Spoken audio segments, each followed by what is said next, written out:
नेते तीन पण पत्रकार परिषदांचा पॅटर्न एकच.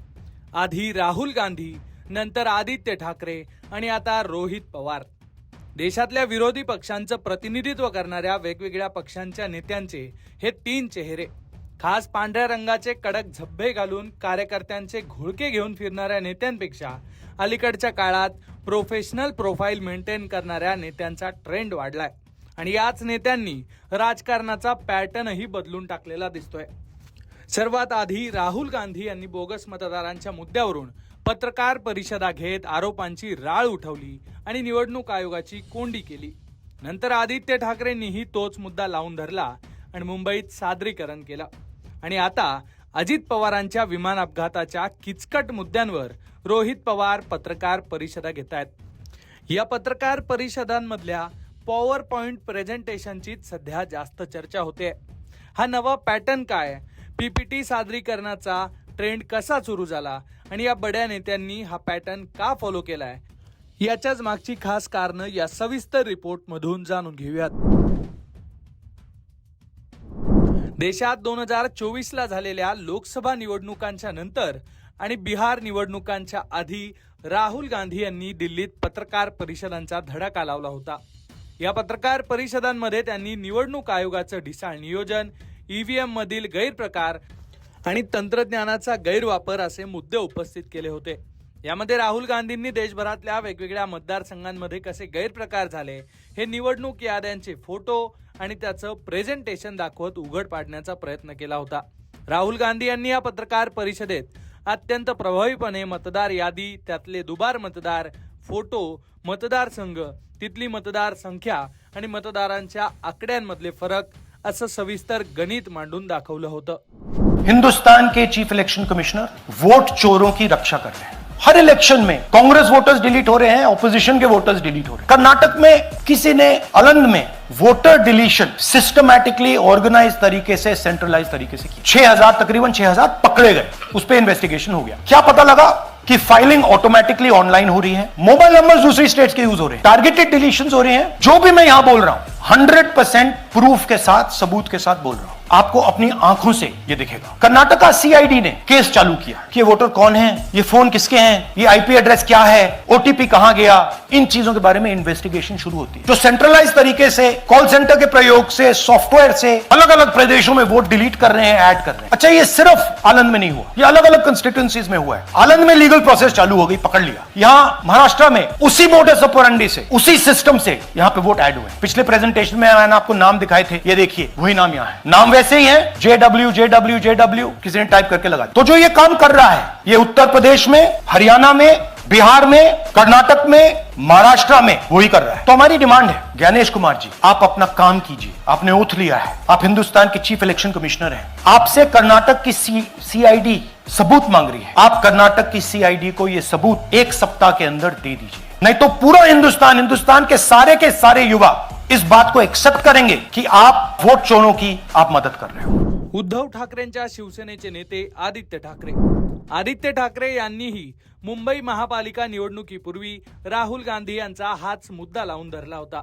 आदित्य ठाकरे यांनी मुंबईत पत्रकार परिषद घेत दुबार मतदार, 2 निवडणुकांमधल्या मतदार यादीतल्या मतदार संख्येची तफावत, मृत लोकांची नावं असे सगळे मुद्दे मांडले होते. नरहरी कुलकर्णी हे वोटर लिस्ट 196 मधले आहेत. लोकसभेचे फोटोवर आपण सगळे ब्लर केलेले आहेत, फोटोग्राफ सगळ्यांचे थोडे भुरकट केलेले आहेत, कारण कोणालाही प्रायव्हसीचा प्रॉब्लेम नसावा म्हणून आपण फोटोग्राफ्स थोडे भुरकट केलेले आहेत. ते फोटोग्राफ्स आपल्याकडे आहेत, मतदार यादी पण आहे. पण हेच तुम्ही बघा, जे साधारणपणे लोकसभेमध्ये ही व्यक्ती नरहरी कुलकर्णी डिलीटेड होती. का डिलीटेड होती? कारण मृत्यू झाली, डेड झालंय असं त्यांनी सांगितलं. हीच व्यक्ती यांनी पुनर्जन्म घेतला सेम नावानी आणि मतदान केलं येऊन विधानसभेमध्ये. बरं, आम्ही ह्यांच्या घरी गेलो, चेक करायला गेलो, साधारणपणे खरोखर आहेत नाही आहेत काय, कारण हे दिसलं की डेड आहे. पण ही मतदार यादी बदललेली आहे, तुम्ही पाहू शकता. आणि इपिक नंबर हा वेगळा झालेला आहे. म्हणजे पुन्हा एकदा ह्यांचं कोणीतरी रजिस्ट्रेशन नव्याने केलेलं आहे. जी व्यक्ती आता नाही आहे तिचं रजिस्ट्रेशन पुन्हा एकदा केलेलं आहे. नावात थोडं स्पेसिंगमध्ये बदल केलेला आहे, इपिक नंबर वेगळा दिलेला आहे, यादी वेगळी केलेली आहे आणि ह्यांनी जाऊन विधानसभेत मतदान केलेलं आहे. मतदान झाल्यानंतर पुन्हा ह्या व्यक्तीला यादीतून काढलेलं आहे. राष्ट्रवादी शरदचंद्र पवार पक्षाचे नेते रोहित पवार. अजित पवार यांचा 28 जानेवारीला बारामतीत विमान अपघातात मृत्यू झाला. या अपघातानंतर अनेकांच्या मनात अजित पवार यांचा घातपात झालाय का अशी शंका होती. त्याची कुजबुजही झाली. पण अखेर रोहित पवार यांनी या मुद्द्याला प्रभावीपणे मांडलं आणि आपलं म्हणणं मुद्द्यांमधून समजून सांगितलं. विमान वाहतूक, त्यातलं तंत्रज्ञान आणि त्या क्षेत्रात चालणारे ऑपरेशन्स हा अत्यंत किचकट विषय रोहित पवार यांनी आपल्या पत्रकार परिषदांमधून मांडला. त्यामुळे ज्या विषयाची फक्त अनौपचारिक ठिकाणी चर्चा होत होती त्या विषयावर आता अनेक जण जाहीर बोलायला लागलेत. त्यामुळे रोहित पवार यांच्या या पत्रकार परिषदांचीही चांगली चर्चा झाली. फ्युएल टँक जो आहे, म्हणजे आता तुम्ही बघा व्हिडिओ,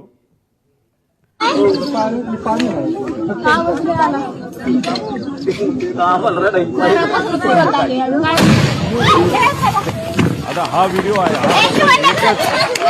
एकच स्फोट आहे असं नाही, असे बरेच झाले होते. आणि एक तुम्ही समजून घ्या की 2023चं विमान जे पडलं होतं ते मोठं होतं आणि ते पडत असताना रनवेवर पडलं होतं. रनवेवर पडलं म्हणजे रनवेची जी सरफेस आहे ती डांबरी होती, नाही तर कडक होती. दादांचं विमान जे पडलं होतं तसं कडक सरफेसवर, म्हणजे ते रनवेवर पडलं नव्हतं, ते साईडला पडलं होतं. आता हे सगळे डिटेल्स आहेत, 7 वगैरे सगळं, त्याच्यामध्ये पेट्रोल किती लागणार आहे, 250 लिटर 400 लिटर ह्याचं ॲव्हरेज आम्ही काढलेलं आहे. हे सगळे गणितं त्याच्यामध्ये आहेत. त्याच्यामध्ये आपण जर बघितलं तर मुंबईवरनं हे विमान जात असताना फुल टँक हे भरले होते. म्हणजे ते पूर्ण विमानचे जे पंखे असतात त्या पंख्यामध्ये जो टँक असतो तो फुल भरला होता. अरे फुल कशाला भरायचं? तुम्ही इथून उडत असताना तुम्ही जर उद्या जाऊन लगेचच बारामतीला जाऊन हैदराबादला तुम्ही गेला असता तर हैदराबादला जाऊन तुम्ही तिथं फ्यूल भरू शकला असता. काही लोक तर एकूणच तिन्ही नेत्यांच्या पत्रकार परिषदांमधले हे काही महत्वाचे मुद्दे होते, ज्यामध्ये त्यांनी त्या मुद्द्यांचे सविस्तर डिटेल्स, किचकट गणितं, फोटो, व्हिडिओ, मॅप आणि चार्ट दाखवत आपलं म्हणणं सोप्या पद्धतीनं मांडलं होतं. इतर पत्रकार परिषदांमध्ये ज्या पद्धतीनं कागद दाखवत मुद्दे मांडले जातात त्यापेक्षा थेट स्क्रीनवर पॉवर पॉइंट प्रेझेंटेशन दाखवणं हे जास्त प्रभावी ठरताना दिसतंय. पॉवर पॉइंट प्रेझेंटेशन का वापरलं जात आहे? आकडेवारी तोंडी सांगण्यापेक्षा ती स्क्रीनवर दिसली की लोकांना आणि पत्रकारांना ती जास्त खरी वाटते. त्यामुळे ही आकडेवारी पीपीटीच्या माध्यमातून दाखवली जाते. एखाद्या घोटाळ्याचे किंवा गैरप्रकाराचे विषय हे जास्त तांत्रिक आणि किचकट असतात. पीपीटीमुळे ते सर्वसामान्यांना समजतील अशा भाषेत सोप्या पद्धतीनं मांडता येतात.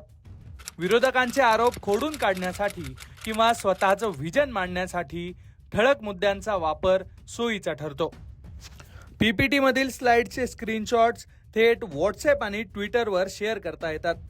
त्यामुळे आपला मुद्दा हा जास्तीत जास्त लोकांपर्यंत सोशल मीडियाच्या माध्यमातून पोहोचवता येतो. याच सगळ्या कारणांमुळे अलीकडच्या काळात नेत्यांकडून अशा पॉवर पॉइंट प्रेझेंटेशनचा वापर होताना दिसतोय. यापूर्वीही दिल्लीचे माजी मुख्यमंत्री अरविंद केजरीवाल, भाजप नेते आणि सध्याचे मुख्यमंत्री देवेंद्र फडणवीस, मनसेचे प्रमुख राज ठाकरे या नेत्यांनीही काही विषयांमध्ये पीपीटी प्रेझेंटेशन दाखवत पत्रकार परिषदा घेतल्याचं आपण पाहिलंय. तेव्हा त्यांची ही चांगली चर्चा झाली होती. पण सध्या विरोधी पक्षात असलेल्या राहुल गांधी, आदित्य ठाकरे आणि रोहित पवार यांच्या या पत्रकार परिषदांची तुफान चर्चा झालेली आहे. एकूणच नव्या ट्रेंडवरून हे स्पष्ट होत आहे की कधी काळी पत्रकार परिषदांमध्ये कागद दाखवल्यावर जेवढी चर्चा व्हायची आता त्यापेक्षाही जास्त चर्चा या पीपीटीमुळे होते. त्यामुळे मॉडर्न राजकारणातल्या या नव्या पीपीटी पॅटर्न बद्दल तुम्हाला काय वाटतंय? हा पॅटर्न किती प्रभावी वाटतोय? याबद्दल तुमच्या प्रतिक्रिया कमेंट बॉक्समध्ये नक्की लिहा आणि अशाच वेगवेगळ्या घडामोडी जाणून घेण्यासाठी तुम्ही लोकमत पाहत रहा.